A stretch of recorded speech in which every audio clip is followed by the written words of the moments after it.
और अब बात बुलडोजर की, जो कि यूपी में जमकर कहर बरपा रहा है। और इस तरह की तस्वीरें जब भी देख रहे हैं अपराधी तो उनके छूट रहे हैं पसीने। जी हां, यूपी में एक तरफ पत्थरबाजी के बाद बुलडोजर फुल एक्शन में है, वहीं अब सियासत भी इस पूरे मामले में तेज हो गई है। लोगों के घर गिराने पर विपक्ष सरकार को लगातार घेर रहा है।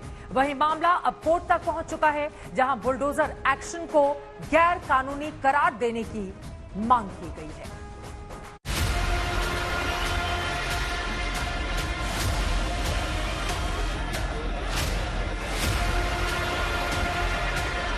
यूपी में बुलडोजर कानून है।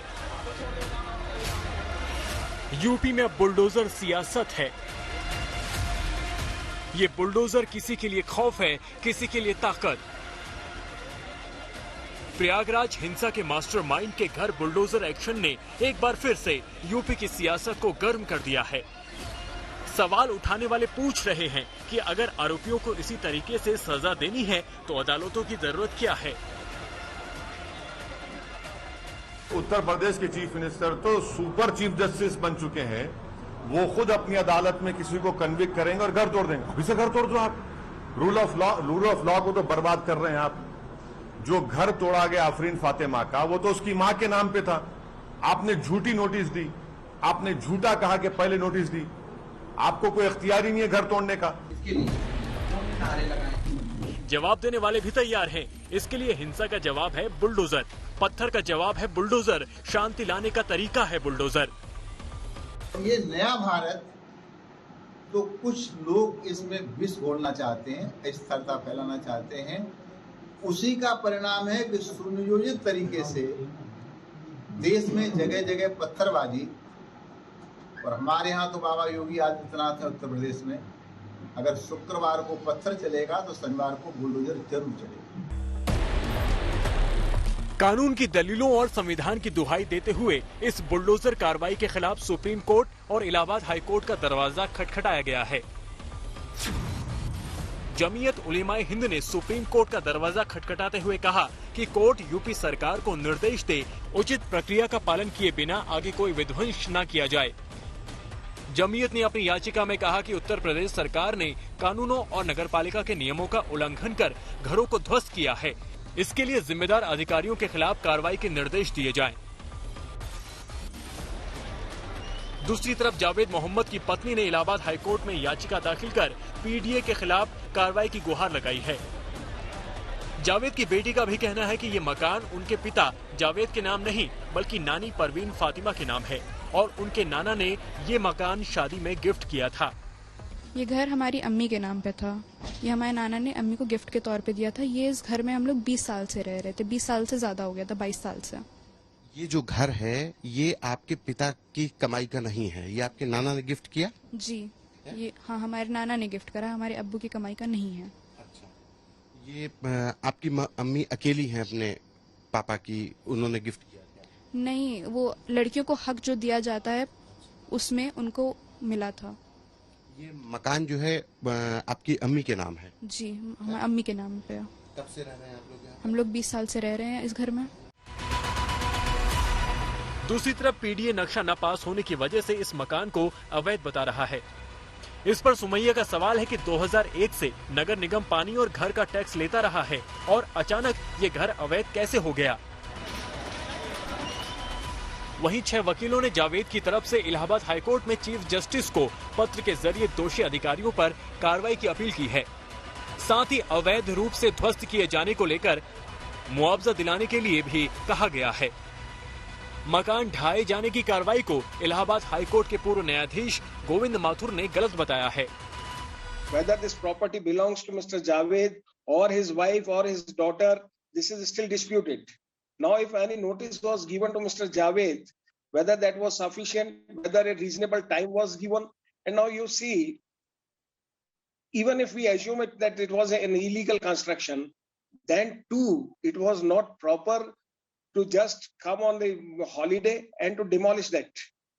At least a breathing time should have been given to approach the court. I fail to understand that why the governmental authorities, why the Prayagraj Development Authority, they are afraid of courts. If this nothing, the sky was not going to fall in a day, they would have taken this action on Monday or Tuesday. That was the appropriate time. They would have approached to the court. Delhi high court के पूर्व जज justice Manmohan Singh की नजर में भी ये कार्रवाई सही नहीं है। We are living in democratic country. One must understand. And basically, we are aware that here basically law will prevail upon. And without trial, the bulldozer Raj cannot continue.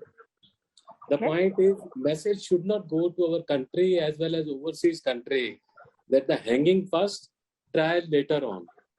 So I think basically all the state must wait for the decision of the court.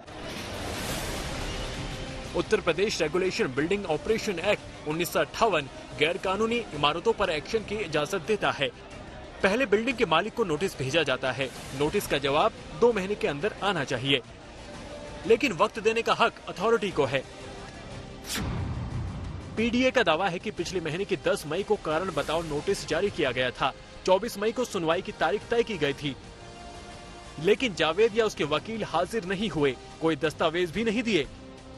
25 मई को घर गिराने का आदेश पारित किया गया, जिसे लेकर notice चिपकाया गया था। नोटिस में लिखा था कि 9 जून तक घर को ध्वस्त कर उसे सूचित किया जाए।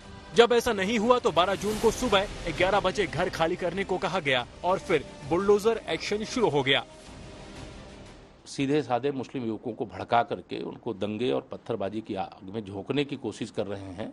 मैं उन बच्चों से अपील करना चाहूँगा, उन लोगों को कहना चाहूँगा कि इनके बहकावे मत आओ, क्योंकि आपके खिलाफ कार्रवाई अगर उत्तर प्रदेश में उपद्रव करोगे और बच जाओगे, ये संभव नहीं है। जेल जाओगे, ये जमानत कराने भी नहीं आएंगे। दंगे के आरोपी बनाए गए जावेद के 5 बच्चे हैं, जिनमें 3 बेटियां और 2 बेटे हैं।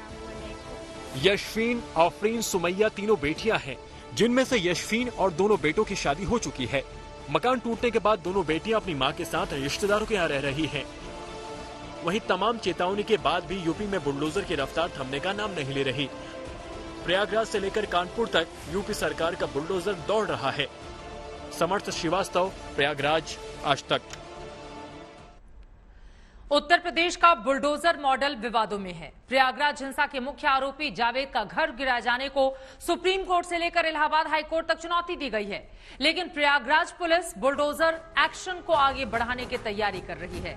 जावेद के घर पर बुलडोजर चलाने के बाद प्रयागराज पुलिस ने 37 आरोपियों की लिस्ट पीडीए को सौंप दी है। सिर्फ और सिर्फ आज तक के पास 37 आरोपियों की ये लिस्ट मौजूद है। जो इस वक्त आप टीवी स्क्रीन पर देख रहे हैं, ये वो लोग हैं जिन्हें पुलिस ने गिरफ्तार कर लिया है और अब उनके संपत्ति का ब्यौरा जुटाया जा रहा है। प्रयागराज विकास परिषद की माने तो अगर कोई इमारत बिना इजाजत के बनी पाई गई तो नियमानुसार उसके खिलाफ कार्रवाई की जाएगी। ये बड़ा फैसला लिया गया है।